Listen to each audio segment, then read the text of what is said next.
Grand Rising family.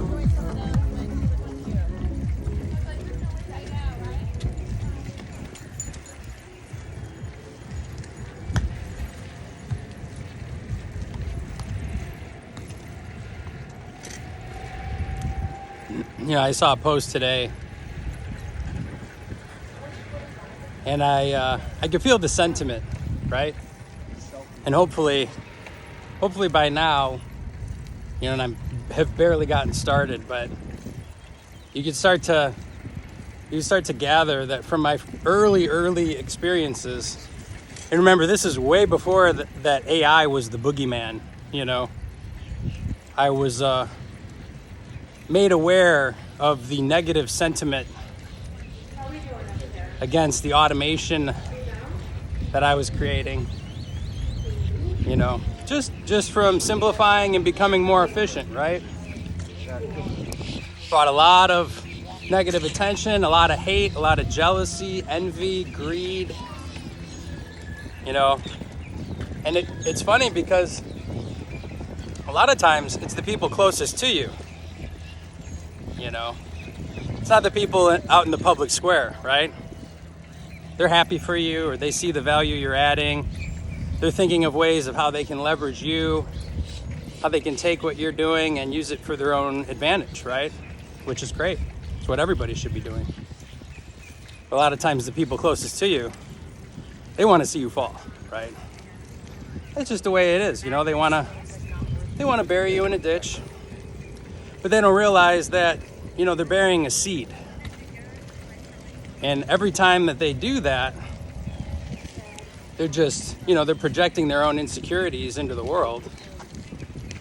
And, as human beings, it's amazing how when your perspective, right, and your beliefs and the things that come out of your mouth have such a power to shape your own reality and the way that you perceive it.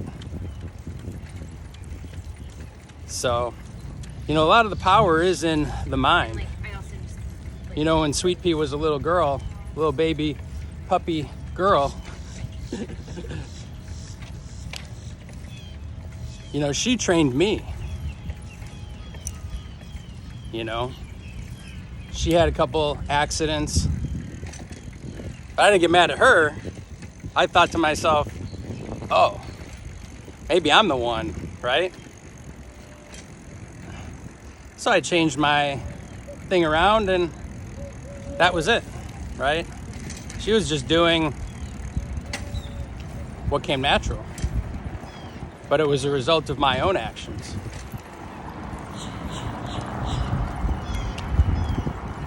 And it's like every year or every 10 years, we're sold a new boogeyman, right? Fear is a great weapon that a lot of people use, right? They want to use fear and intimidation to get you to bend to their will, right? Well, you better be afraid, because if you don't do what I say, I'm going to withdraw all my love from you. You will be out on the street begging for change, right? Be very afraid, right? Fear and intimidation tactics. And that's not to say that you shouldn't have a healthy reverence for certain things. But then there again, it comes down to your perspective, right? Because your perspective is what shapes your reality. So if you have a healthy reverence for one thing, but that thing that you have reverence for actually, unbeknownst to you, answers to a much greater power that they may not even fully understand, well, who should you revere? Should you revere your immediate direct report, or should you revere the CEO of the organization, right? Or the CEO of the entire country, right? And there's a difference between a healthy reverence and fear, right? Reverence kind of equals respect,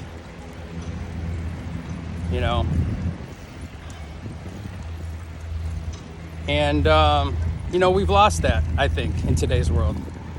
People don't really understand where reverence even comes from or what should truly be revered.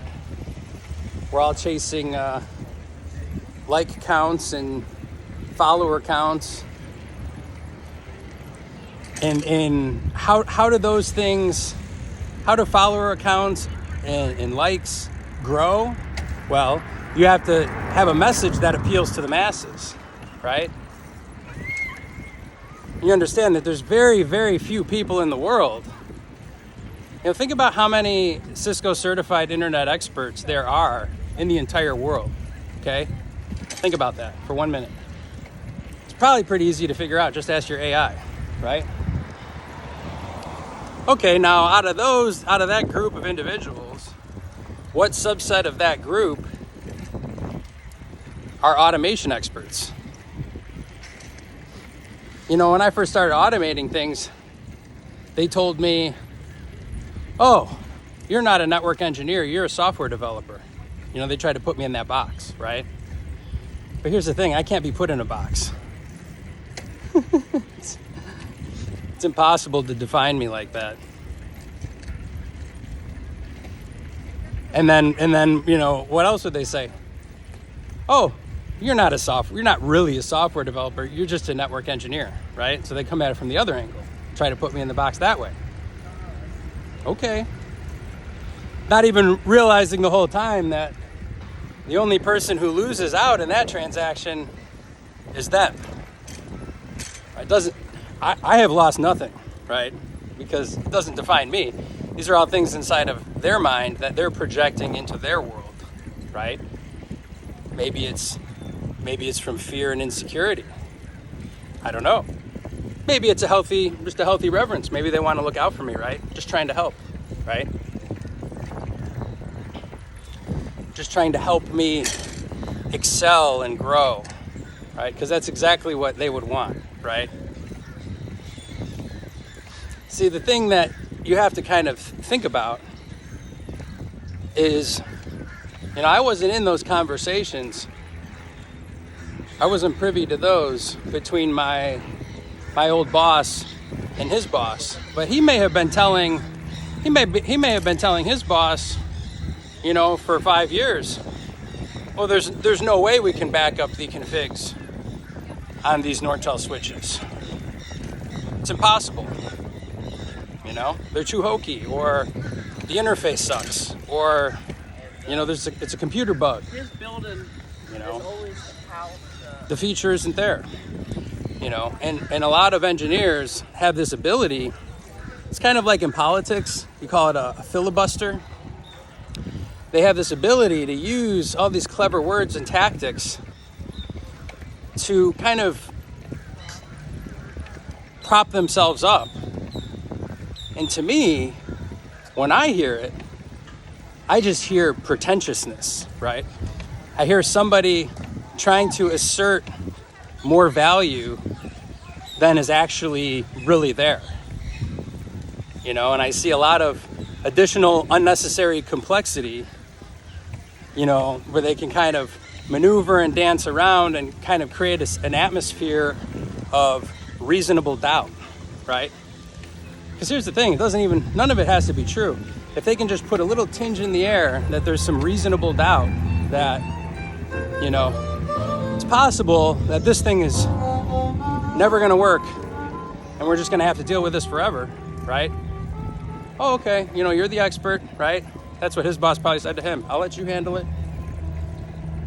And then you hire some kid fresh out of college off the street, and, you know, within his first month, he says, oh, I fixed it. Now what? Now you got a big problem on your hands. How do you explain that, right? Well, you'd be better off if you just didn't tell anybody anything, right? Because what if they start to realize that, man, this guy's providing a lot of value. Then what? What does that say? What does that imply about you, right? Now, of course, that's never the goal or intention. It's just a natural consequence. It just is. It's not good or bad. It just is. So, that's the reality of the world we're living in. Have a blessed day, family. Please vote. One vote would be nice. Just one. Can I get one vote?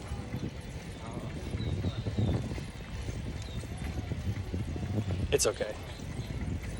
Votes or not, I still love you all. It's okay. Our life isn't determined by votes. It's all in the power of perception. Quantum physics has proven that. How you observe the particles actually changes what those particles are actually even doing. Can you imagine? It's not even a religious war anymore. It's proven by science. Think about that. Or, just be afraid. In the 80s it was pit bulls. In the 90s it was Dobermans. In the 2000s it was Chihuahuas. Then it was, what was it? Be afraid of Bush. Be afraid of Obama. Be afraid of Joe Biden. Be afraid of Trump. Be afraid of Musk. Okay. It's your decision if you want to walk around in fear. It's also your decision if you want to look at it a different way. It's all your decision.